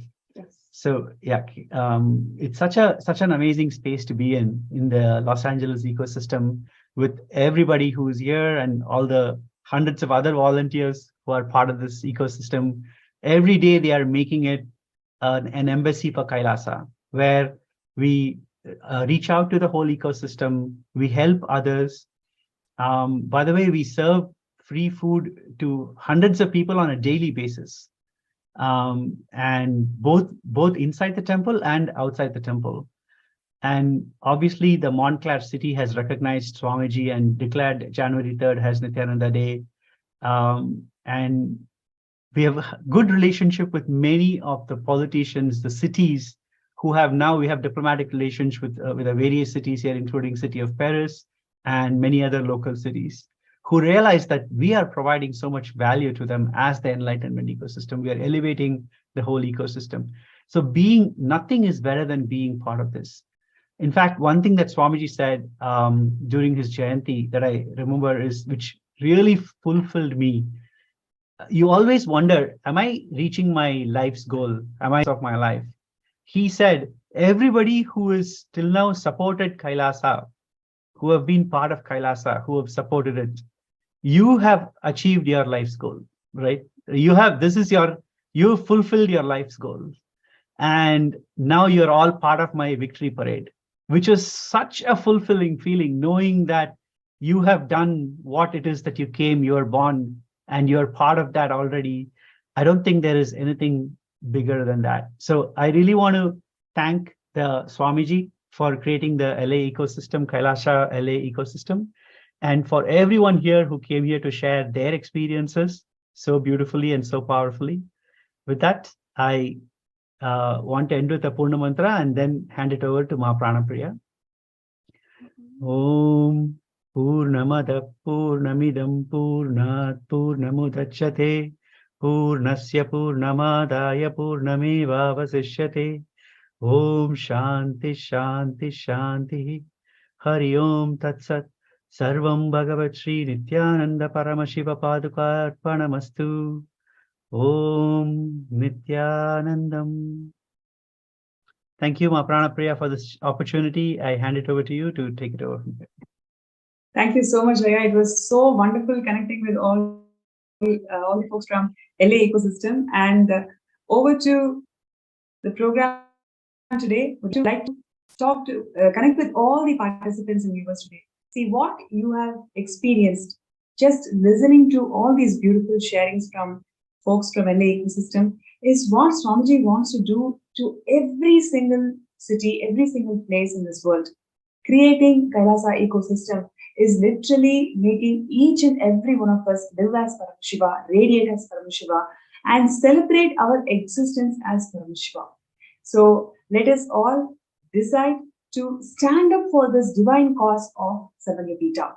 If you have already desired difficulty, if you're finding any obstacle, any insecurities, whatever is stopping you from Anda, you can post your name as somebody who wants to get scanned. So I'll be doing third eye scanning for next few minutes. For anybody who's finding difficulty in manifesting Sarvanyapita, but have the intention, you have the intention to do it, but you're finding the obstacle which is not making you to manifest Sarvanyapita. So you can post that in the Facebook group. We have already, all you need to do is scan your QR code and then you'll be directed towards the Facebook group and you can post a message that you would like to be scanned.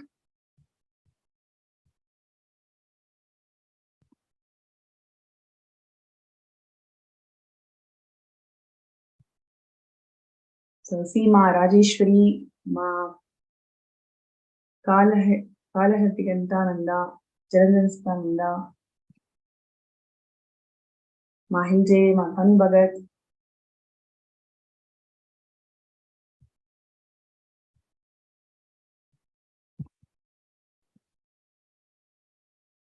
So requesting all the participants, whoever is finding difficulty in manifesting Sarvanyapita, you can post your name as a in the group and that you would like to get scanned. Then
yes, I request all the participants to take a few minutes to sign up for sksjp.org/contribute and any obstacles that you are facing in manifesting the Sarvanyapita, you can post that in the group and I'll be able to do a third eye scan for each and every one of you, entangle with Swamiji, and let us all manifest the Sarvanyapita. It's the grace and blessings of Swamiji.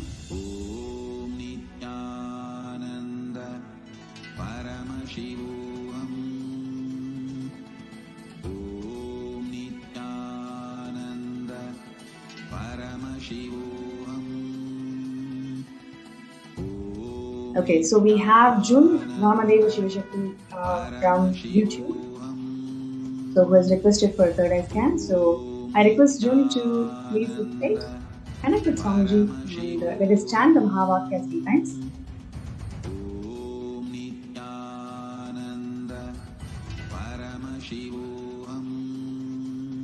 Om Nithyananda Paramashivam.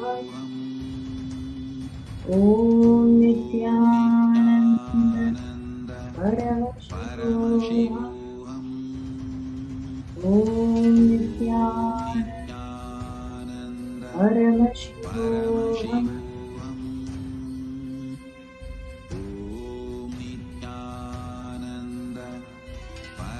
Yes. Jin, One thing that Swamiji showed very clearly was, see, the conflicts that you are having with your brother,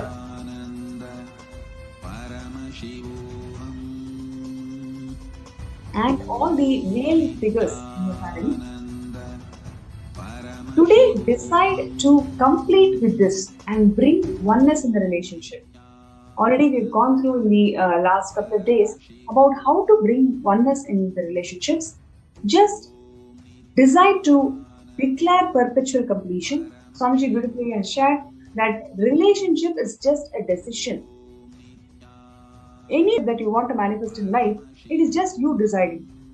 Moment you decide, you can always burn any incompletions that is standing between you and the relationship. So today, decide to burn any incompletions that you're having with all the male bodies in the family and your brother.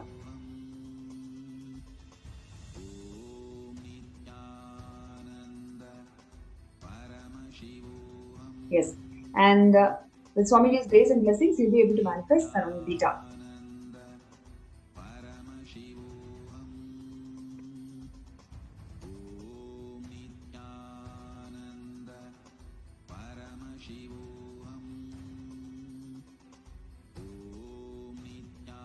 And next person who has requested.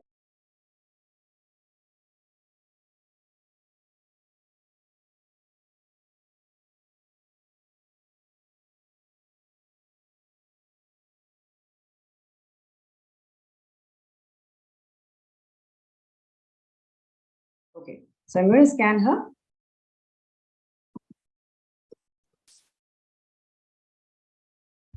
So requesting Magali to please close your eyes and let us chant the Mahavakya. As Paramashiva, inhale and exhale deeply. Om Nithyananda Paramashivam. Visualize, meditate, connect with me. Om Nithyananda Paramashivam. And dissolve. Om Nithyananda Paramashivam. All my disciples, now I am initiating Salokya Mukti, Samipya Mukti, Sarubhya Mukti, Sayujya Mukti. Yes. Ma Magali Karun, one thing that Swamiji showed today was, see, understand the whole context of Sarvangapita. Swamiji has beautifully shared that only Tyagis can manifest Kailasa. It is not done by people who hold on to any insecurity. Only Tyagis, only strong Tyagis are going to make the Kailasa happen for the world. Today, you decide to become a Tyagi. When I say Tyagi, all the incompletions, whatever is coming in front of you, just to do a ferocious declaration that they are not part of you. Moment ferociously, you will see the patterns do not have impact on you anymore. Literally itself will be able to manifest that. So now, I request you to decide to do Tyaga. Whatever, just offer it at the feet of Swamiji, at the feet of Paramashiva. You will see literally how this will give you that quantum push. Whatever push that you are expecting in life, simply you will get it once you make this jump. So with this, we will go to the next person who would like to get scanned. It is Oza Gaharji. So, so we will now scan Ma Oza Gaharji. So requesting all the participants to be seated with your Mahavakya on.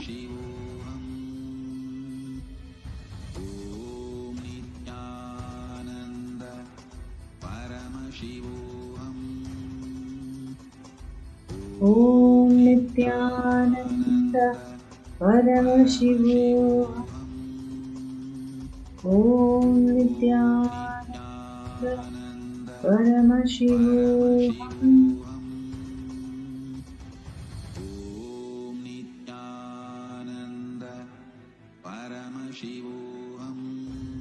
Yes.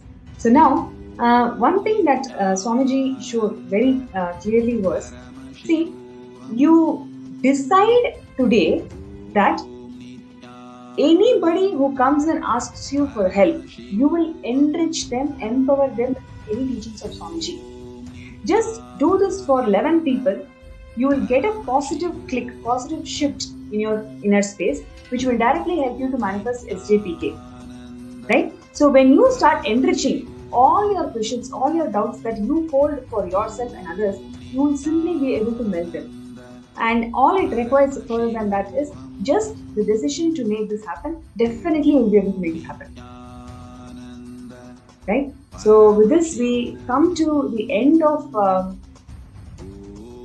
today's segment, where we saw beautiful memories, sharings, and how people's lives are transformed by being in LA ecosystem established by the Supreme Concept of Hinduism, Bhagavan Nithyananda Paramashivam. And we are going to be having the darshan now.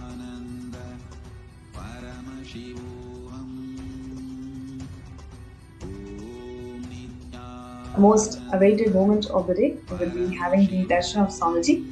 So requesting all the viewers and participants to please bring your friends who have been part of the same Zoom room, invite all of them, and let us get ready for receiving the darshan.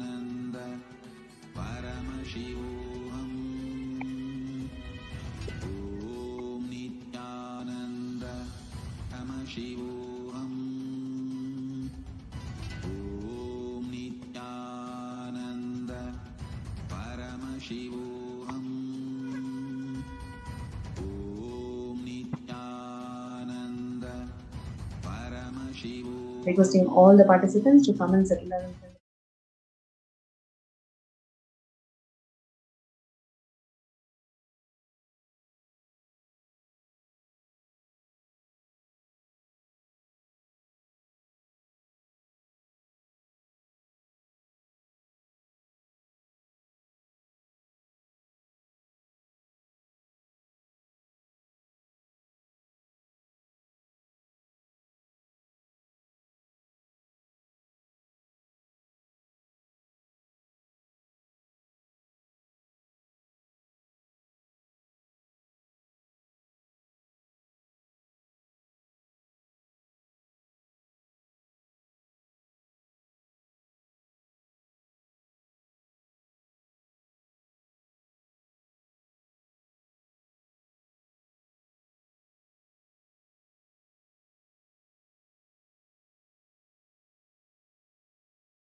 To the sharings of all of them, each one the types of experiences they shared, and I've been seeing the comments also from all of you. It's been really wonderful. This is how it is to be a part of Swamiji's Kailasa. And now it's time all of us are moving to the next and the most awaited part of our day, which is experiencing the Bhava Samadhi Darshan. Today, we are going to be having the Bhava Samadhi Darshan of Bhagavan Jwara Bhagnamurti. And let us all get ready for that. What is Bhava Samadhi Darshan? The deities, gods, goddesses are real. And they manifest in two forms. One is through the Archavataras, meaning through the deities in the temples. And one more are the Nijavataras, physical embodied form. Archavataras are the deities that we see in temple who radiate the consciousness and being. Nijavataras are embodying physically and manifesting physically also. through the Archavataras, we can experience, we can connect with them. But unfortunately, because human beings are not mature enough, we cannot get higher level spiritual experience directly from the Archavatara. To bridge this gap, out of immense compassion, the Nijavatara manifests in the physical embodied form and comes down as the physical form, giving us all the Bhava Samadhi Darshan in the Nijavatara. And today we all are going to be experiencing the Bhava Samadhi Darshan of Bhagavan Jwara Bhagnamurti. And today, every one of you that are sitting here with us and receiving the darshan, each of you are going to be initiated with the extraordinary power of healing, to be able to heal. And every one of you that have joined with us, every one of you that are sitting here, I request all of you to share with us how each of you are preparing for the darshan. Just take a selfie, take 2 minutes to take a picture and post on Facebook. And during the Bhava Samadhi Darshan, remember that you are sitting directly face to face with the divine. So at that moment, any sankalpa that you create in your inner space, sankalpa means conscious resolution. So any conscious resolution that you take in your inner space manifests as reality. It is that powerful space where the mirroring of neurons, what we call as Shaktini Pada, happens. Which means when you see the avatar in front of you, the exact same neural activity that happens in the avatar's brain starts reflecting in your inner space. That means your brain grows, gets awakened to manifesting higher possibilities and powers in life. So during the Bhava Samadhi Darshan, we request every one of you that are here, that are sitting here with us, make sure you are taking part. You're continuously there in the darshan, sitting in front of the camera and receiving it. So do not miss. And now we'll all be entering into the Bhava Samadhi Darshan very shortly. We are going to be receiving the darshan of Vaidheeswara, Jwara Bhagnamurti, and the forms of Paramashiva, Purva Samhara Murti and Vishwapaharan Murti. So let's all get ready. And we will now be chanting the Dhyana Shloka.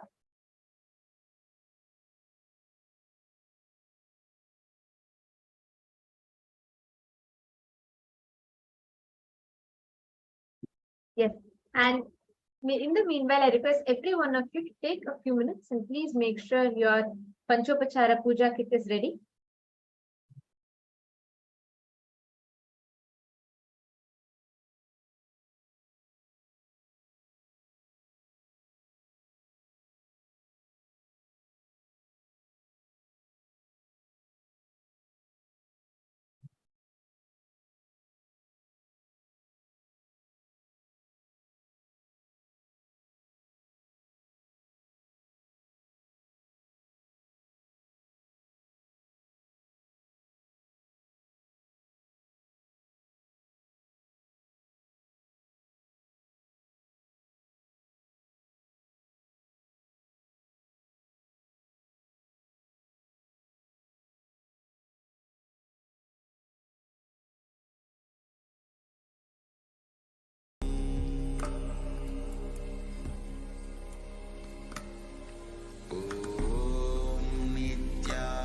Nithyananda Paramashivam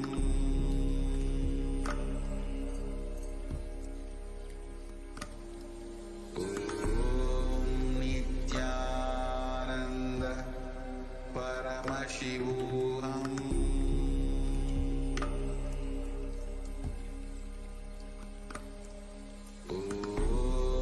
Nithyananda Paramashivam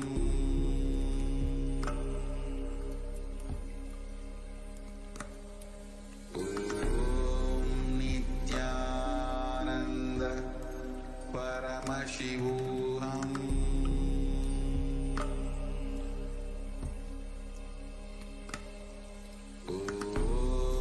Nithyananda Paramashivam technical glitch. Now, let us all get ready to receive the darshan of Bhagavan Jwarabhagna Murti, Vishapaharana Murti, Kurma Samhara Murti, the forms of Paramashiva, all of them who came down to bestow humanity with the science of healing and a lot more. So we will now be chanting the Dhyana Shloka of Vishapaharana Murti. Abhaya Varada Hastam Tankam Sarangayuktam Shashidhara Mahibhusham Pita Vastram Trinetram Shivamasital Kalatyam Tama Vrishabharuda Devam Vishapaharanamisham Chitram Pinchatya Rupam.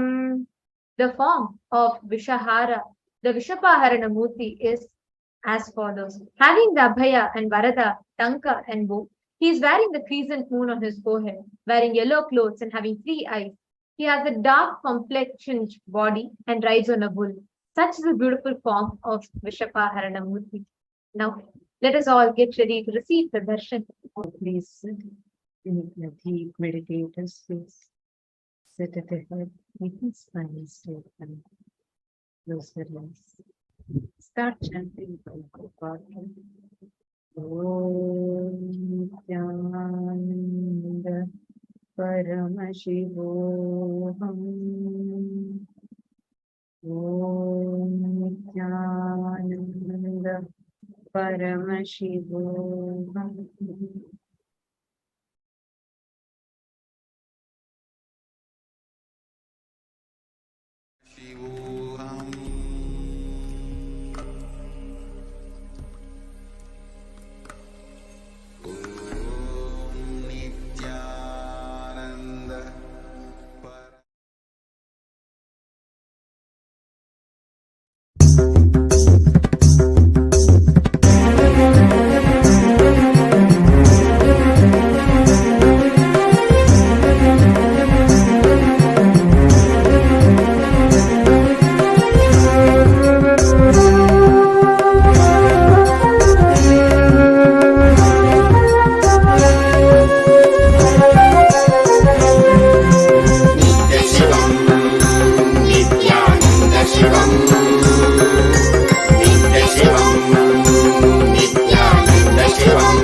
ದರ್ಶನದಿ Nithyananda ಪಾವನವಾಯಿತು ನನ್ನೀ ಜನುಮವು ನಿನ್ನಯ ದರ್ಶನದಿ ನಿತ್ಯಾನಂದ ಶಿವನಾಗಿ ಗುರುವಾಗಿ ಸದ್ಗತಿಯನು ಜಗಕ್ಕೆಲ್ಲ ಕೊಡುತ್ತಿರುವೆ ನಿತ್ಯಾನಂದನೆ ನೀ ಶಿವನಾಗಿ ಗುರುವಾಗಿ ಸದ್ಗತಿಯನು ಜಗಕ್ಕೆಲ್ಲ ಕೊಡುತ್ತಿರುವೆ ನಿತ್ಯಾನಂದನೆ ನೀ ಶಿವಂ ನಿತ್ಯಾನಂದ ಶಿವಂ ನಿತ್ಯ ಶಿವಂ ನಿತ್ಯಾನಂದ ಶಿವಂ Shivam, Nithyananda Shivam, Nithya Shivam, Nithyananda Shivam.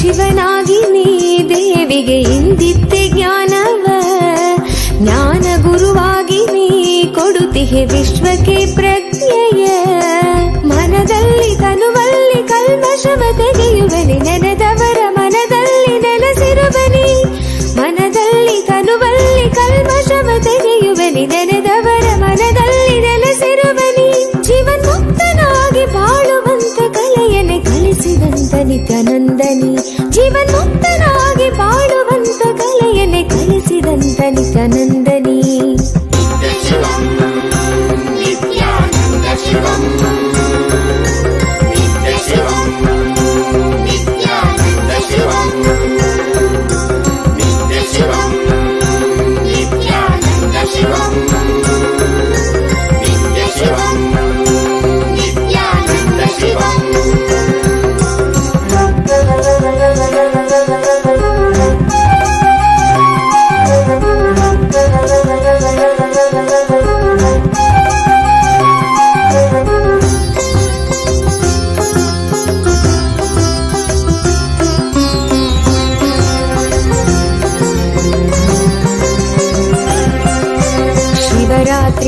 ಕಾಲವೇ ನಿತ್ಯ ಜಪವನ್ನು ಮಾಡಲು ಭರವನ್ನು ನೀಡಿ ನೀನು ಅನುಗ್ರಹ ಸುರಿವೆ ನಿತ್ಯನೇ ನೀ. ಭವರೋಗವ ತಡೆದು ಭಾವದ ಚಿಂತೆಯೆಲ್ಲ ತೊಳೆದು ಕರ್ಮ ಸಂಸ್ಕಾಳಿಸಿ ಹೊಸ ಜೀವನ ಕೊಡುವೆ. ಪಾವನವೇ ನಾಡಿದು ನಿನ್ನ ಪಾದಗಳ ಸ್ಪರ್ಶದಿ, ಪಾವನವೇ ಬೀಡಿದು ನಿನ್ನ ಕಲ್ಪತರು ದರ್ಶನದಿ. ಶರಣಂಬನು ನಿತ್ಯೇಶನೇ ನಿನ್ನ ಶರಣಂಬನು ಆನಂದನೇ, ಶರಣಂಬನು ನಿತ್ಯೇಶನೇ ನಿನ್ನ ಶರಣಂಬನು ಆನಂದನೇ. ಶಿವಂ ನಿತ್ಯಾನಂದ ಶಿವಂ ನಿತ್ಯ ಶಿವಂ ನಿತ್ಯಾನಂದ ಶಿವಂ ನಿತ್ಯ ಶಿವಂ ನಿತ್ಯಾನಂದ ಶಿವಂ ನಿತ್ಯ ಶಿವಂ ನಿತ್ಯಾನಂದ ಶಿವಂ ನಿತ್ಯ ಶಿವಂ ನಿತ್ಯಾನಂದ ಶಿವಂ ನಿತ್ಯ ಶಿವಂ ನಿತ್ಯಾನಂದ ಶಿವಂ ನಿತ್ಯ ಶಿವಂ ನಿತ್ಯಾನಂದ ಶಿವಂ ನಿತ್ಯ ಶಿವಂ ನಿತ್ಯಾನಂದ ಶಿವಂ.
ಸತ್ಯವನರಿವ ನಿನ್ನ ಲೀಲೆಯ ಸವಿವ, ನಿನ್ನ ಸತ್ಯವನರಿವ ನಿನ್ನ ಲೀಲೆಯ ಸವಿವ, ಸತ್ಯವನರಿವ ಲೀಲೆಯ ಸವಿವ ಭಕುತಿಯನು ನಿತ್ಯಾನಂದ, ಸತ್ಯವನರಿವ ಲೀಲೆಯ ಸವಿವ ಭಕುತಿಯನು ನಿತ್ಯಾನಂದ, ಕರುಣಿಸು ನಿರಂತರ ಭಕುತಿಯನು ನಿತ್ಯಾನಂದ, ಕರುಣಿಸು ನಿರಂತರ ಭಕುತಿಯನು ನಿತ್ಯಾನಂದ.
ಸಂಘವ ಸಿಗುವ ನಿನ್ನ ಚರಣವ ಸೇರುವ ನಿನ್ನ ಸಂಘವ ಸಿಗುವ ನಿನ್ನ ಚರಣವ ಸೇರುವ ಸಂಘವ ಸಿಗುವ ಚರಣವ ಸೇರುವ ಭಕುತಿಯನು ನಿತ್ಯಾನಂದ ಸಂಘವ ಸಿಗುವ ಚರಣವ ಸೇರುವ ಭಕುತಿಯನು ನಿತ್ಯಾನಂದ ಕರುಣಿಸೋ ನಿರಂತರ ಭಕುತಿಯನು ನಿತ್ಯಾನಂದ ಕರುಣಿಸೋ ನಿರಂತರ ಭಕುತಿಯನು ನಿತ್ಯಾನಂದ ನಿನ್ನ ನಾಮವ ನೆನೆವ ನಿನ್ನ ಸಿರಿಯ ಗೈವ ನಿನ್ನ ನಾಮವ ನೆನೆವ ನಿನ್ನ ಸಿರಿಯ ಗೈವ ಭಕುತಿಯನು ನಿತ್ಯಾನಂದ ಭಕುತಿಯನು ನಿತ್ಯಾನಂದ ಭಕುತಿಯನು ನಿತ್ಯಾನಂದ ಭಕುತಿಯನು ನಿತ್ಯಾನಂದ ಕರುಣಿಸೋ ನಿರಂತರ ಭಕುತಿಯನು ನಿತ್ಯಾನಂದ ಕರುಣಿಸೋ ನಿರಂತರ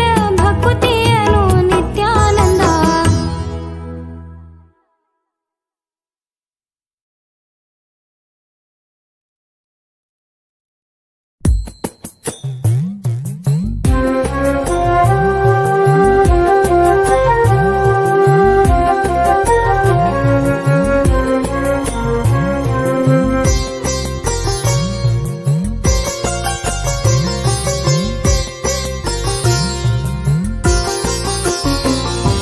ನಿನ್ನನೇ ನಂಬಿ ಬಂದರು ನಿತ್ಯಾನಂದ ಎಲ್ಲವೂ ನೀನೇ ಎಂದರು ನಿನ್ನನೇ ನಂಬಿ ಬಂದರು ನಿತ್ಯಾನಂದ ಎಲ್ಲವೂ ನೀನೇ ಎಂದರು ನಾನೇ ನೀನಾದರೂ ನೀನೇ ನಾನಾದರೂ ನಾನೇ ನೀನಾದರೂ ನೀನೇ ನಾನಾದರೂ ನೀನೇ ನೀನೇ ಎಂದೆನ್ನ ಬಹುದೇನು ನಿತ್ಯಾನಂದ ನಿನ್ನನೇ ನಂಬಿ ಬಂದರು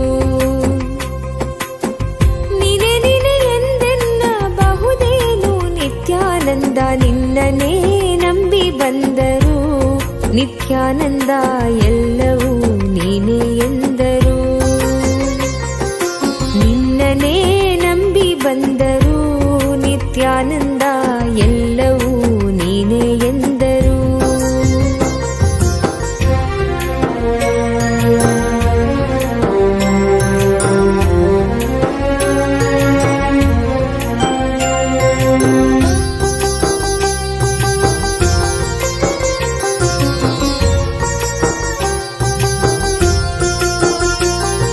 ಜ್ಞಾನವ ಪಡೆಯದಿದ್ದರು ಜ್ಞಾನಿಯ ನಂಬಿದ್ದರು ಜ್ಞಾನವ ಪಡೆಯದಿದ್ದರು ಜ್ಞಾನಿಯ ನಂಬಿದ್ದರು ಸತ್ಯವನರಿಯ ಬಂದಿದ್ದರು ನಿತ್ಯಾನಂದ ಮಿಥ್ಯಕ್ಕೆ ಎನ್ನ ನೂಕಬಹುದೇನು ಸತ್ಯವನರಿಯ ಬಂದಿದ್ದರು ನಿತ್ಯಾನಂದ ಮಿಥ್ಯಕ್ಕೆ ಎನ್ನ ನೂಕಬಹುದೇನು ನಿತ್ಯಾನಂದ ನಿನ್ನನೇ ನಂಬಿ ಬಂದರು ನಿತ್ಯಾನಂದ ಎಲ್ಲವೂ ನೀನೇ ಎಂದರು ನಿನ್ನನೇ ನಂಬಿ ಬಂದರು ನಿತ್ಯಾನಂದ ಎಲ್ಲವೂ ನೀನೇ ಎಂದರು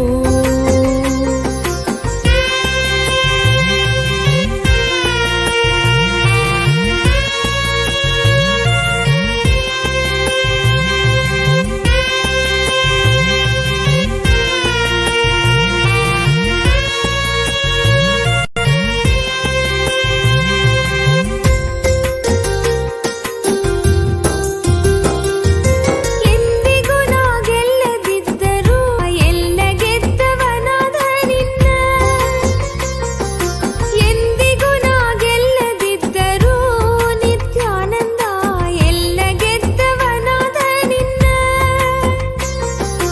ದಾಸಿಯೇ ನಾನಾಗಿದ್ದರೂ ನಿತ್ಯಾನಂದ ದಾರಿಗೆನ್ನ ಒಪ್ಪಿಸಬಹುದೇನು ದಾಸಿಯೇ ನಾನಾಗಿದ್ದರೂ ನಿತ್ಯಾನಂದ ದಾನವರಿಗೆನ್ನ ಒಪ್ಪಿಸಬಹುದೇನು ನಿತ್ಯಾನಂದ ನಿನ್ನನೇ ನಂಬಿ ಬಂದರು ನಿತ್ಯಾನಂದ ಎಲ್ಲವೂ ನೀನೇ ಎಂದರು ನಿತ್ಯಾನಂದ ನಿನ್ನನೇ ನಂಬಿ ಬಂದರು ನಿತ್ಯಾನಂದ ಎಲ್ಲವೂ ನೀನೇ ಎಂದರು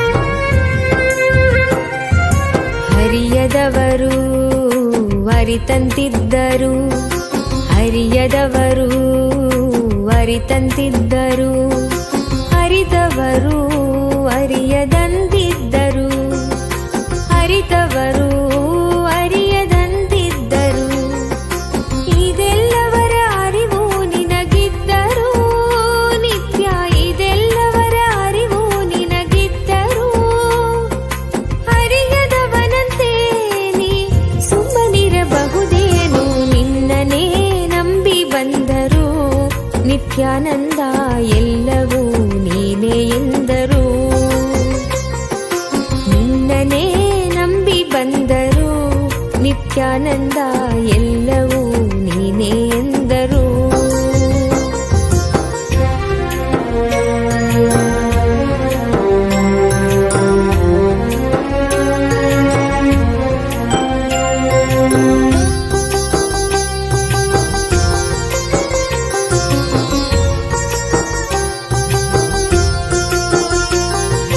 ಭಕ್ತಿಯೇ ಮೇಲೆಂದರು ಮುಕ್ತಿಯೇ ಸಖ್ಯವೆಂದರು ಭಕ್ತಿಯೇ ಮೇಲೆಂದರು ಮುಕ್ತಿಯೇ ಸಖ್ಯವೆಂದರು ಇದೇ ನಾನು ಬಯಸದಿದ್ದರು ನಿತ್ಯಾನಂದ ನಿನ್ನಿಡಬಾರದೇನು ಇದೇ ನಾನು ಬಯಸದಿದ್ದರು ನಿತ್ಯಾನಂದ ನಿನ್ನ ಸಾನ್ನಿಧ್ಯವನ್ನು ನೀಡಬಾರದೇನು ನಿತ್ಯಾನಂದ ನಿನ್ನನೇ ನಂಬಿ ಬಂದರು ನಿತ್ಯಾನಂದ ಎಲ್ಲವೂ ನೀನೇ ಎಂದರು ನಿತ್ಯಾನಂದ ಪರಮಶಿವೋಹಂ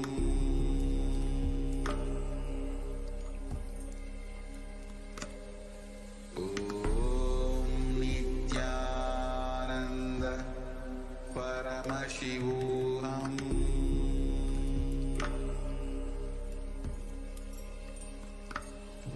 ಓಂ ನಿತ್ಯಾನಂದ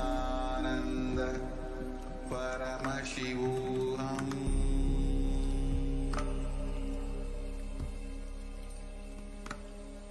ಓಂ ನಿತ್ಯಾನಂದ ಪರಮಶಿವೋಹಂ